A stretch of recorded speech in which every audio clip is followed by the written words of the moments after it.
Ring ring, ring ring, ring ring. Hey, dude. Hey, man. I gotta say, cupcakes are the best. Oh, don't start this again. You know eclairs are a lot better. I like froyo. Yeah, gingerbread isn't bad either. You think you could build a gingerbread house out of honeycomb? No, I don't think so. Oh, hey, you want to come over? I just bought some ice cream sandwiches. Do you have any jelly beans? I have those too, and if you'd like, I also have some Kit Kat bars. Sounds great. I'll bring some lollipops. Mmm. Hey guys, how you doing? I hope you're doing well.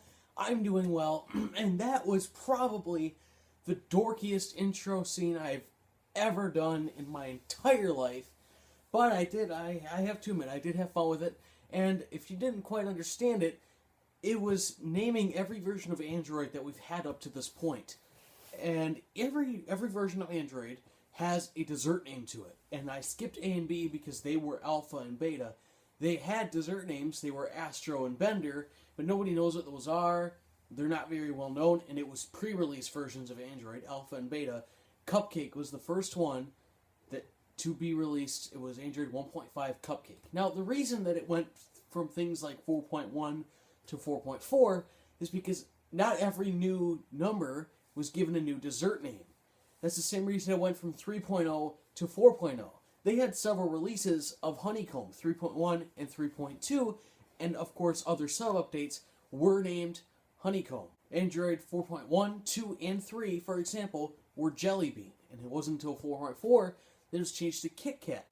So let's run down back through the names. It was Cupcake, Donut, Eclair, Froyo, Gingerbread, Honeycomb, Ice Cream Sandwich, Jelly Bean, Kit Kat, Lollipop, and we don't know what M is. Android M has been announced by Google, and we've been shown some new things, but we don't know what it stands for. Now, there's an Easter egg in almost every version of Android that we've ever had, if not every version, where if you go into the settings and you tap on the version number and then do some other stuff with the logo that shows up, you get a cool thing on the screen that you can interact with that represents the Android version according to the sweets name that it has. For example, on the Jelly Bean versions, if you did that, you got this whole galactic view with a bunch of jelly beans just floating in outer space, and you could flick them around and move them and stuff and fling them off the screen, and that was pretty cool.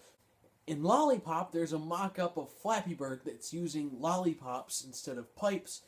That's actually pretty fun, but this time in Android M, which is 5.2, we're not sure, because when you tap on the logo, it kind of gives you a shrug emoji. So we're not sure. I've always thought it would be Marshmallow. MKBHD says he's betting on Milkshake. I've heard some other ones such as Mocha. Maybe Milk Chocolate will be an option. Who knows? Well, Google knows, and we'll find out soon enough because the release will be happening within the next few months. Now, visually, Android M does not look very different than Android L, but we do know a few things that are different.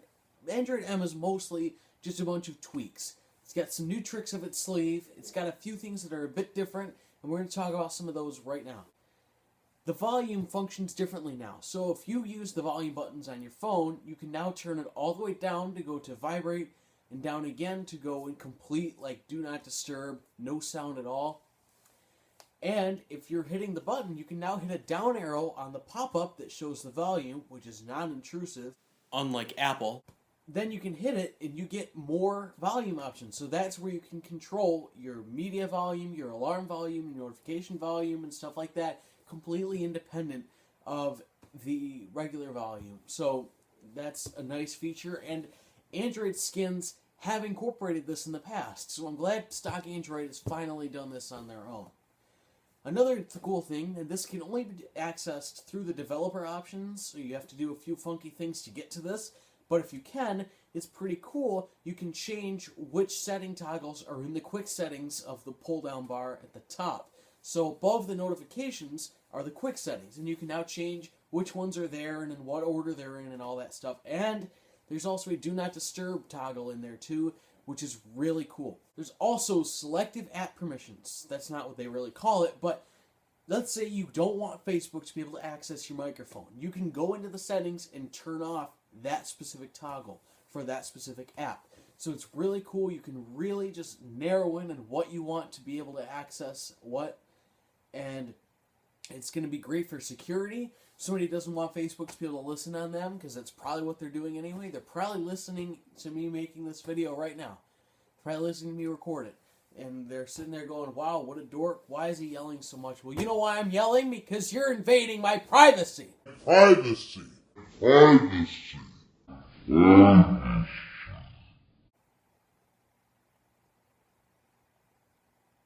My privacy.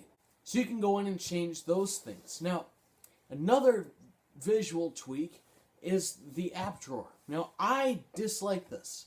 The only things I like are the search bar that is now included, and at the top it shows you your 4 most recently used apps. That I like. I don't like the new drawer.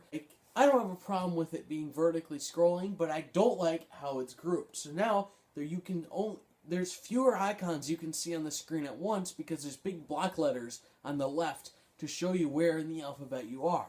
That's fine to sort it alphabetically. It's fine to even put letters, but have it be more subtle, have it be smaller. The way the app drawer was in Android Lollipop is a lot better, and I'd like to see, if not the old one back, some sort of hybrid that brings the good features of this, merging with that one, pushes it out, because remember, we're only seeing the first public developer preview right now. There could be 2 or 3 more, or even higher than that, so we could very easily see it be different by the time it gets released. There's also a great new feature in Android called Doze. Now this is where the phone uses all of its sensors and doesn't think, but it can tell if your phone is idle. Like, you're not going to use it, you're not waiting for an email or anything, it's just idle, it's not doing anything. So then it will kind of shut down like everything. It'll shut down all the background processes and do all kinds of other stuff under the hood that you never know and did based on looking at it. And it saves a ton of battery, which is going to be great for older devices that have smaller batteries or maybe just aren't as efficient on battery. And nowadays, in the newer phones with the big batteries, even those will help, because there are still phones that have issues with battery life even though they're relatively large. So this will really help those phones get better battery life, and I think that's really cool. And Android has also built in thumbprint support, and we can kind of tell now the next Nexus phone is going to have a fingerprint reader, but it now has fingerprint support, which is great, and this is going to encourage other developers to include fingerprint readers in their phones and maybe even their tablets. So that would be really cool. And Android Pay is now here. It's like Apple Pay, but it works a lot like Apple Pay with the fingerprint support. It's basically a new and improved version of Google Wallet. I like this. I wish they made like a different name so it doesn't sound like they're copying Apple Pay, but I'm glad. I like the way that they're doing it. I like the way Apple did Apple Pay, and I'm glad. I didn't have a problem with Google Wallet, but I'm glad they improved Google Wallet and changed it. And there's also Google Photos, which is free, completely free, unlimited photo storage. So every photo you've ever taken can be stored in the cloud privately, and everything, and it won't take up memory on your device. And like I said, it's free. We all love that word, free. That's really cool. Well, anyway, guys, I'm planning on starting a new series on YouTube. It's gonna be where I give my opinion to you guys.